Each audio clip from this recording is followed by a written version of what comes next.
오늘 하루에 있었던 정치 뉴스 여러분들께 말씀드리고요. 또 함께 생각해보는 뉴스 인앤아웃으로 시작할 텐데요. 오늘도 이우영 아나운서 함께 하겠습니다. 안녕하십니까? 안녕하십니까, 이우영입니다. 오늘 좀 많이 피곤해 보여요. 아닙니다. 저는 늘 언제나처럼 쌩쌩한 모습으로. 나 진짜. 네.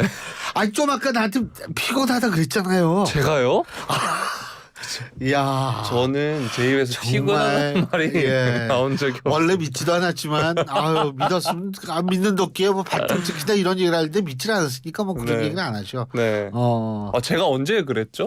네. 나도 요새 깜빡깜빡해서 기억이 잘 안 나요.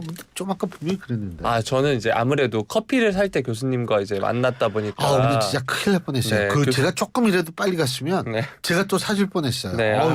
제가 또 제품을 4개나 시켰는데 하필 시키고 나서 결제를 하고 보니까 교수님을 만나서 참 안타까웠습니다. 그래서 그 순간적으로 피곤하지 않았나. 솔직히 아까 내가 등 뒤에서 계속 지켜온 거 몰랐죠? 계산할 때까지 기다렸다가 아는 척한 거. 네. 예. 네, 오늘 저는 어떻게 쌩쌩해 보여요? 네. 저는 오늘 되게 피곤한데. 오늘 너무 깔끔해 보이십니다. 네. 오늘 진짜 수업도 많고. 네. 그래서 오늘 되게 피곤한데. 이렇게 피곤할 때 보통 피곤을 뭘로 풀어요? 이우영 아나운서. 잠으로 풉니다. 축구하면서 아니에요? 그래도 피곤할 땐 자는 게 최고입니다. 네. 좀 쉬고. 예. 네. 아니 정몽준 전 축구협회 회장도 하고 왜 대표도 하셨던 분이죠. 이분은 피곤하면 축구한대요. 땀을 빼고 나면 좀 좋아진다고. 그래서 난 이우영 아나운서도 그럴 줄 알았죠. 제가 그렇게 하루에 몇 시간 자요? 하루에 한 5시간, 6시간 잡니다. 그거밖에 안 자요? 네. 왜 그거밖에 안 자요? 저는 그 정도 자도 괜찮던데요. 근데 우리 청취자 여러분 진짜 이 농담이 아니라요. 하루에 7시간 정도는 자는 게 좋답니다. 뇌 건강에. 네. 저도 그래서 7시간 자려고 최대한도 노력을 하는데 그게 뜻대로 잘 안 돼요. 그리고 이제 나이가 들수록 이게 빨리빨리 깨고 막 한 번 깨면 잠이 안 들고 막 이렇기 때문에. 근데 뭐 아직 그럴 나이도 아닌데 뭐. 네, 그렇죠. 잠을 많이 자세요. 알겠습니다. 네, 어렸을 때 많이 잤죠. 어렸을 땐 정말 많이 잤습니다. 그래서 이렇게 키가 큰 거예요. 그렇습니다. 예. 키가 얼마라고 그랬죠? 190? 85입니다. 85. 네. 나랑 3cm밖에 차이가 안 나는데 꽤 나보다 훨씬 커 보이는데? 내가 줄어들었나 그동안? 모르죠. 그거 좀 줄인 거 아니에요? 85? 제가 워낙 비율이 좋아서 그런 것 같습니다. 죄송합니다. 제가 대신 사과드리겠습니다. 청취자 여러분. 여기에 더욱더 불만을 가지신 분은 우물정 0945 샵 0945로 문자를 보내주십시오. 그러면 제가 방송 시간에 이우영 아나운서한테 분명히 얘기를 해드릴 거고요. 짧은 문자 50원, 긴 문자 100원의 유료 문자임을 말씀을 드립니다. 자, 그러면 오늘 어떤 얘기부터 해볼까요? 비율 좋은 사람. 네. 국민의힘과 민주당은 얼마나 많은 비율을 가져가는지 알아보는 여론조사 한번 살펴보도록 하겠습니다. 연합뉴스와 연합뉴스TV가 공동으로 여론조사 업체 매트릭스에 의뢰해서 지난 2일부터 3일 전국 만 18세 이상 남녀 1000명을 대상으로 한 정례 여론조사인데요. 당장 내일이 총선이라면 국민의힘 후보를 뽑겠다는 응답이 33%가 나왔고 민주당 후보를 뽑겠다는 응답은 26%를 기록을 했습니다. 격차가 7%포인트인데 오차 범위 플러스 마이너스 3.1%포인트 밖으로 벌어진 겁니다. 직전 조사와 비교했을 때 국민의힘 후보에게 투표하겠다는 응답은 변동이 없었던 반면 민주당 후보에게 투표하겠다는 응답이 9%포인트나 줄었는데요. 특히 민주당 후보에 투표하겠다는 응답은 20대와 대전, 세종, 충청, 민주당 지지층 등에서 하락폭이 컸고요. 연령별로 보면 국민의힘 후보를 선택한 응답 비율은 60대와 70대 이상에서 많았습니다. 민주당 후보를 뽑겠다는 응답은 연령별로 보면 30대와 40대에서 우세했고요. 또 지역별로 봤을 때는 대구, 경북, 부울경, 그리고 대전, 충청, 세종, 서울에서 국민의힘 후보를 선택하겠다는 응답이 더 많았습니다. 정당 지지 여부와 상관없이 공천은 어느 당이 더 잘하고 있나라는 질문도 있었는데 이에 대한 응답으론 국민의힘 34, 민주당은 23%가 나왔습니다. 주요 신당 후보에게 투표하겠다는 응답 비율은 한 자릿수에 머물렀는데요. 조사 대상에 새롭게 추가된 조국신당 후보를 선택하겠다는 응답이 3%로 가장 높았고 이준석 전 대표가 이끄는 개혁신당 후보에 투표하겠다는 응답이 2%를 기록을 했습니다. 이낙연 전 민주당 대표가 주도하는 새로운 미래, 정의당, 녹색당의 총선용 연합정당인 녹색정의당 후보를 뽑겠다는 응답은 각각 1%였습니다. 제가 조국 신당이라고 한 이유는 설문조사 직전 조국 신당은 당명을 조국 혁신당으로 확정한다고 발표를 했지만 정식 창당 전이어서 중앙선거관리위원회 해석을 받아서 조국 신당 그대로 조사를 진행했다고 하고요. 비례대표 정당 투표 의향 조사에서는 국민의힘의 위성 정당인 국민의 미래가 28%, 민주당을 포함한 야권 위성 정당인 민주개혁 진보연합이 14%를 기록을 했습니다. 여기서도 네. 더불어민주연합당인가 뭐 그럴 거야. 네, 이것도 지금 가칭으로 제가 그렇죠. 말씀을 드린 네. 거고요. 조국 신당에 투표하겠다는 응답은 13%로 민주당과 비슷한 수준을 보였습니다. 네, 이번 조사는 구조화된 설문지를 이용해서 100% 무선 전화 면접 방식으로 진행됐고요. 응답률은 11.7%였습니다. 자세한 내용은 중앙선거 여론조사심의위원회 홈페이지를 참조하시면 됩니다. 자, 조국 혁신당의 등장이 이 여론조사를 보면 판세에 굉장한 영향을 미치는 것처럼도 보입니다. 여론조사 총평 부탁드리겠습니다. 일단은 제가 볼 때에는 지금 오차범위 밖으로 내일 총선이라면 국민의힘을 뽑겠다는 사람이 많죠. 응답자가. 제가 볼 때 이거는 세 가지 이유가 있다고 봅니다. 첫째는 뭐냐면 한동훈 위원장의 등장으로 이 총선판이 이게 일종의 미래 가치에 대한 투표, 전망형 투표로 바뀌었다는 거예요. 대선처럼. 그러니까 이 한동훈 위원장이 미래의 잠재적 권력, 이재명 대표도 미래의 잠재적 대선 후보 이런 식으로 되니까 이게 정권 심판론이 줄 수밖에 없다라는 그런 것. 두 번째는 뭐냐면 이 민주당 내부에 있어서의 상당한 이 혼란상이 있지 않습니까? 이것도 전 굉장히 영향을 미쳤다고 보고요. 세 번째는 지금 의사들의 파업이라 그래야 되나? 하여간 그거 있지 않습니까? 뭐 사퇴하고 뭐 돌아오지 않고 이런 문제들이 종합적으로 작용을 해서 제가 볼 때에는 지금 이런 결과가 나왔다고 생각을 하는데 여기서 이제 조국 혁신당이 이게 지금 만만치가 않아요. 네. 기세가 만만치 않은데 여기에서 사실 우리가 조금 그 민주당의 전략적 미스 아니면 의도적으로 합하려고 하나 별 생각이 다 드는 부분이 뭐냐면 예전에 제가 어제도 말씀을 드렸습니다만 21대 총선 당시 이해찬 당시 대표는 그때 당시에 열린민주당한테 이런 얘기를 했어요. 이거 우리 당하고 전혀 상관없는 정당이다. 우리 위성정당을 뽑아달라는 식으로 얘기를 했었는데 근데 요번엔 막 어제 만나서 뭐 협력하자 뭐 이런 식으로 얘기하니까 사실은 더 헷갈리고 그런 결과로 조국 신당이 더 약진할 수 있는 발판이 되지 않았나라는 생각이 드는데 상식적으로는 저는 그 전략이 잘 이해가 안 가요. 근데 어쨌든 조국 혁신당 굉장히 지금 선전하고 약진하고 있는 중이고 하지만 저는 새로운 미래도 좀 봐야 된다고 봐요. 새로운 미래하고 그 민주연합하고 같이 합할 경우에 거기에는 지금 그러면 의원 수가 4명 거기에다가 또 추가로 되면은 뭐 좀 더 늘어날 수 있거든요. 이러면 기호 효과를 볼 수가 있어요. 높은 기호 얻어가지고 좀 유리한 입지를 차지할 수 있어요. 그래서 새로운 미래도 저는 굉장히 주목할 필요는 있다. 이런 생각이 드는데 어쨌든 굉장히 이 정치판이 흥미진진하게 돌아가고 있습니다. 예. 네. 자, 다음 소식 살펴보도록 하겠습니다. 민주당의 홍영표 의원의 탈당 소식 전해드릴 텐데요. 어제도 저희가 두 번째 소식으로 홍영표 의원 소식을 전해드렸는데 오늘도 그렇습니다. 홍영표 의원이 오늘 공천 결과에 반발하면서 탈당을 선언을 했습니다.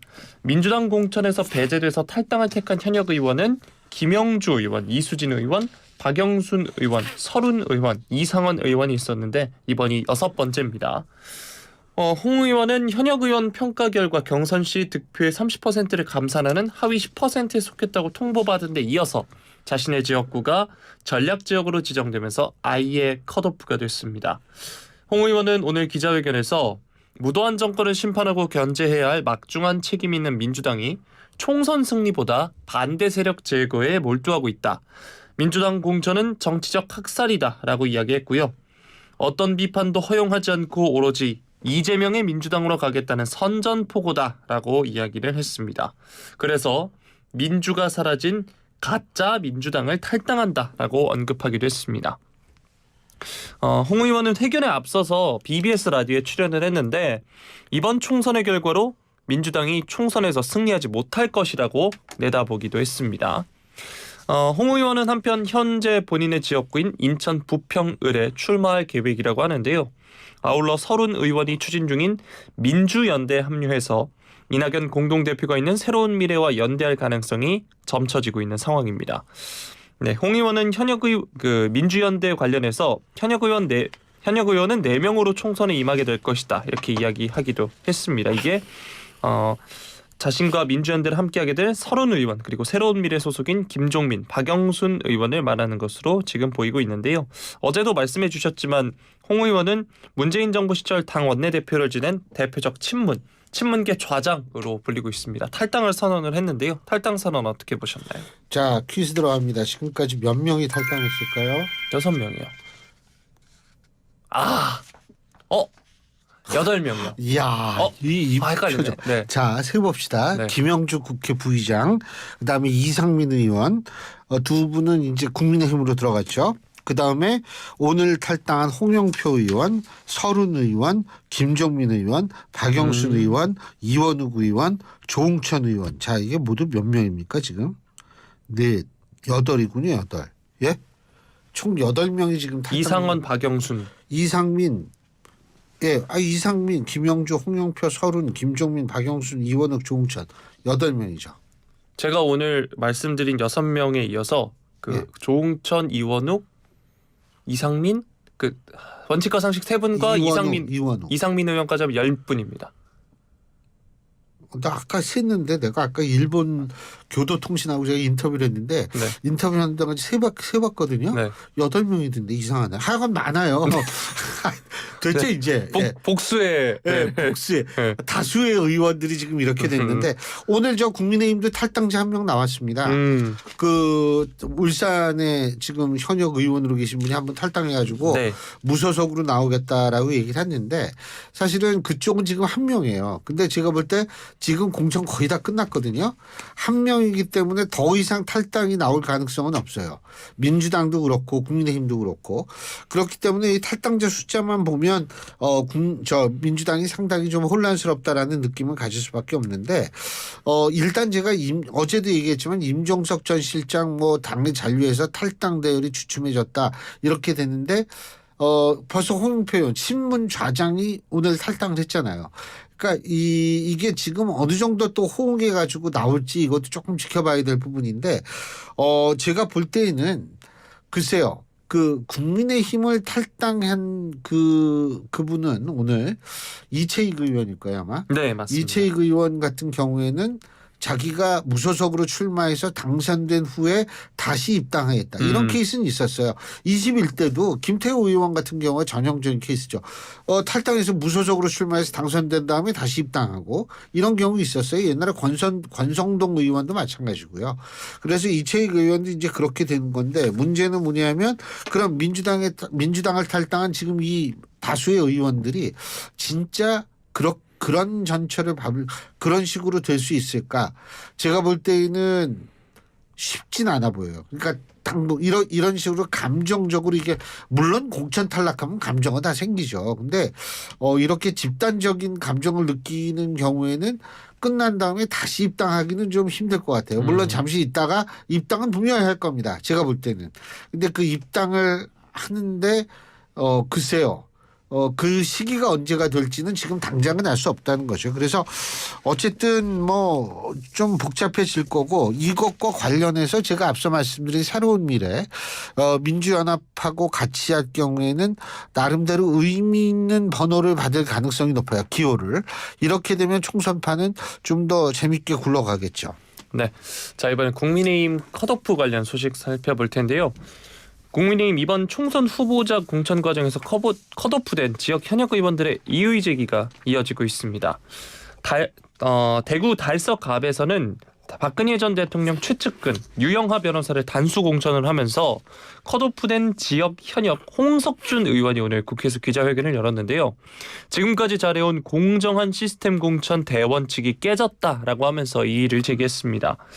지난 4년 동안 활발한 대언론 활동을 벌이고 당내 다양한 특위에서 활약하는 동시에 지역 책임당원 수도 크게 늘렸다라고 주장을 하면서 그래서 더더욱 공관위의 유영하 변호사 단수 추천 의결을 받아들일 수 없다라고 이야기했습니다. 또 서울 강남병의 고동진 전 삼성전자 사장의 우선 추천으로 컷오프된 지역 현역 유경준 의원도 당사를 찾아서 이의 신청을 했습니다. 한편 경선 방침이 발표된 부산 서구 동구에서 컷오프된 지역 현역 안병길 의원은 보도자료를 통해서 결정을 번복할 리 만무하니 별도의 이의 신청을 하지 않을 것이다 라고 하면서도 저의 공천 배제에 대한 공관위의 결정에 아무런 흠결이 없는 것인지 정치적 파장이 우려돼 배제됐다는 논리가 당에서 표방한 시스템 공천에 있는 기준인지 비대위에서 결론을 내려달라 호소하기도 했습니다. 또 이런 가운데 앞서서 앵커께서 말씀해 주신 이채익 의원은 자신의 지역구인 울산 남갑에 국민공천 대상 지역 지정에 반발해서 탈당 후에 무소속 출마를 시사를 했는데요. SNS를 통해서 절대 좌절하지 않겠다. 잠시 떠나더라도 승리해서 복귀하겠다. 이렇게 밝혔습니다. 네, 어제 사실 저희가 소개해드린 한동훈 위원장의 발언을 보면 우리는 낙천되신 분들이 승복하고 같이 뛰어주신다 이렇게 이야기했는데 어쨌든 이의 제기도 있고 무소속 출마하는 이채익 의원도 있습니다. 뭐 이채익 의원의 경우 이제 다시 복귀를 하겠다 이렇게 말도 했는데 현 상황 어떻게 보고 계신가요? 아유, 그 이의 제기도 안 하고 그냥 가만히 있는 경우 그렇게 많지 않죠. 이의 제기 이 정도는 나오는 게 전 당연하다고 보고 한 가지 제가 지적하고 싶은 게 지금 여기 계시는 분들이 강남, 예, 대구 이쪽이에요. 물론 이제 이채익 의원 같은 게 울산일 거예요. 이분은. 네. 근데 대구나 강남 같은 경우에는 사실은 제가 볼 때에는 뭐 이렇게 좀 반발하는 거는 이해가 되겠는데 네. 그 반발이 어느 정도 공감을 얻을 수 있을지는 사실 좀 생각해 봐야 되고 이게 뭐냐면 정치 인생이 굉장히 깁니다. 장기적으로 바라보시면 지금 이런 식으로 반발하는 것이 과연 본인의 장기적 정치 인생에 도움이 될 것인가도 아울러 이 좀 생각을 해볼 필요는 전 분명히 있다라고 봅니다. 그리고 뭐 이 정도의 이의 제기는 당연히 하죠. 그거에 당연히 누가 뭐 자기 그 공천에서 제외되거나 이렇게 됐는데 가만히 앉아가지고 아 그래 난 그래도 싸 이렇게 생각하는 사람은 없잖아요. 그래서 제가 볼 때 이 정도는 아주 그 일반적인 현상이다. 아니 제가 아까도 얘기했잖아요. 지난 21대 총선에서도 탈당해가지고 저 무소속 출마한 사람들이 그래도 몇 사람 됐었어요. 이번에는 지금 한 명밖에 안 나왔잖아요. 그렇기 때문에 제가 볼 때 이거를 유난하게 심각하게 받아들일 이유는 없다. 이런 말씀을 드리고 싶습니다. 네. 자, 다음 소식 살펴보겠습니다. 민주당 이재명 대표와 국민의힘 권성동 의원이 소셜미디어를 통해서 공방을 벌였다는 소식인데요. 일단 발단은 오늘 오전 이재명 대표가 권성동과 김영주의 공통점은? 이라는 짧은 글을 올리면서 시작이 된 겁니다. 민주당 현역 평가 하위 20%에 포함이 되자 이에 반발에 탈당을 한 뒤에 국민의힘에 입당한 김 의원과 권 의원의 채용비리 의혹을 지적한 것으로 보이는데요. 앞서 이 대표가 지난 3일 김 의원 탈당과 관련해서 공직자윤리 항목이 50점 만점인데 채용비리 부분에서 소명하지 못했기에 50점 감점하는 바람에 0점 처리됐다라고 설명을 한 바 있습니다. 이에 대해 이제 김영주 의원은 2014년도에 신한은행의 채용비리가 언론에 나온 적이 있다. 마치 내가 연루된 것처럼 기사가 나왔는데 관련해서 경찰에서 확인하거나 소환한 적이 없고 검찰 수사를 받은 적도 없다. 이렇게 반박을 했습니다. 권성동 의원의 경우에는 강원랜드 채용비리 혐의로 재판을 받은 적이 있죠. 하지만 권 의원은 대법원에서 무죄를 확정받은 바 있습니다. 권성동 의원은 이 대표의 글이 올라온 뒤 19분 만에 바로 반박 글을 올렸는데요. 이 대표 페이스북 글 캡처 사진과 함께 올리면서 잘못된 공천의 피해자이자 지역 유권자의 지지를 받고 피해자이다. 지역 유권자의 지지를 받고 있다. 이재명 사당화를 비판한다라고 이야기했습니다. 김 의원이 최근 이 민주당 공천에서 컷오프 된 것에 대해서 이재명 사당화라고 반발하며 탈당한 것과 또 권성동 의원 자신이 2020년 21대 총선에서 컷오프 되자 반발하면서 탈당해 무소속으로 당선된 것을 공통점으로 답한 겁니다. 그러면서 이재명과 이석기의 공통점은 이라고 하면서 역공하기도 했는데요. 최근 국민의힘은 반국가단체로 판명돼 해산된 통합진보당 이석기 전 의원의 내란 음모 사건 주요 연루자 대부분이 경기 동부연합 출신이고 민주당이 통진당 후신인 진보당과 범야권 비례위성정당을 창당한 것을 겨냥해서 경기 동부연합 등 종북 세력의 트로이 목마다라고 비판을 한 바 있습니다. 권성동 의원은 이후 추가로 글을 올려서 이 대표가 답을 못하니 제가 답을 드리겠다. 이 대표와 이석기는 범죄인이고 둘은 자신의 범죄 행위를 부인했다라고 이야기했습니다. 그러면서 본인의 지적에 동의하냐라고 했고 이 대표에게 1대1 공개 토론을 제안하기도 했는데요. 원희룡 전 국토교통부 장관도 이제 인천 계양을에서 이 대표와 맞붙는데 SNS에 이 대표의 페이스북 캡처 사진을 올린 뒤 저도 묻습니다. 이재명과 유동규의 공통점은 이라고 적고 해시태그로 계양은 대장동이 아니다 이렇게 덧붙이기도 했습니다. 자, 최근 한동훈 위원장에게도 1대1 공개 토론을 제안받은 이재명 대표인데요. 이번에도 공개 토론을 제안받기도 했습니다. 이 소식 뉴스인 부탁드리겠습니다. 어쨌든 서로가 질문을 해가면서 공통점을 찾고 있는데 제가 볼 때는 일단 이런 것들이 이제 네거티브의 시작이다 이렇게 볼 수 있습니다. 그런데 내가 한 가지 이우영 아나운서 투표 많이 해봤죠. 네. 아니 솔직하게 얘기해봐요. 네, 많이 해봤죠. 진짜 했어요? 네.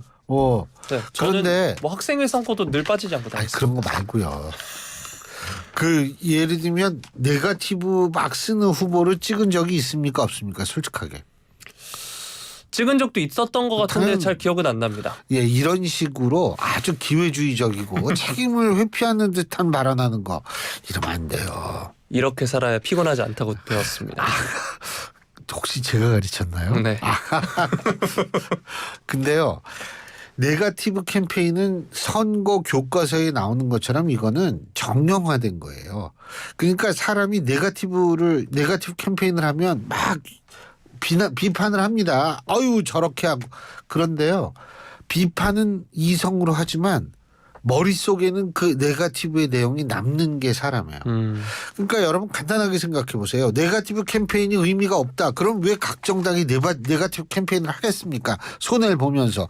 예를 들면 네거티브 캠페인을 했는데 그래가지고 손해를 봤다. 그럼 절대로 안 하죠. 그런데 이게 심리적으로 네거티브 캠페인은 가장 효과적인 거예요. 근데 이게 언제 사실 집중적으로 나오냐면 선거 2주 전 정도에 많이 나오는데 왜 그러냐면 퍼지는 시간과 상대가 반박할 여유를 안 주는 게 딱 좋은 시간이 그때라는 거예요. 그래서 제가 볼 때는 이제 한 달 안 남았죠. 오늘이 며칠이죠? 한 달 좀 넘게 남았습니다. 오늘이 3월 6일이구나. 네. 4월 10일이니까 한 달 조금 더 남았는데 이제 네거티브가 엄청나게 난무할 겁니다. 그런데 정말 짜증이 나죠. 하지만은 이게 전략적으로 이게 좀 유효하기 때문에 그런 겁니다. 우리의 심리를 이용하는 거죠. 예, 오늘 여기까지 하죠. 수고하셨습니다. 고맙습니다. 예, 지금까지 이우영 아나운서와 함께했습니다.